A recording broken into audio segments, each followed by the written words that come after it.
আলহামদুলিল্লাহ, আলহামদুলিল্লাহ গাইস, জীবনে আর বেশি কিছু চাওয়ার নাই ভাই।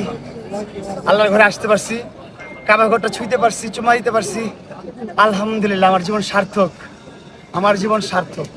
আমি দোয়া করি আমার মুসলমান ভাই ব্রাদাররা পৃথিবীর যেই প্রান্তে আছে, শুধু মুসলমান না, যাদের অন্তরের ভিতরে আল্লাহ, আমার আল্লাহর উপর, আল্লাহর জন্য বিশ্বাস আছে, আল্লাহর জন্য ভয় আছে, সবাইকে আল্লাহ তাআলা তৌফিক দান করুক। সবাই যেন উমরা করতে আসতে পারে, সবাই যেন হজটা করতে পারে, আর সবার কপালে যেন এটা ছুঁয়ে দেখার তৌফিক থাকে। সবার জন্য দোয়া রইল। আমি আসলে খুব এক্সাইটেড। আমি এত জাতা খাইছি ভাই, আমি ছোট্ট একটা মানুষ ভাই, এতগুলো জাতা খাইছি। ও মাই গড, আলহামদুলিল্লাহ। সবশেষে আমি কাবা ঘর ছুঁইতে পারছি, আল্লাহর কাছে মাফ চাইতে পারছি, এটাই অনেক কিছু।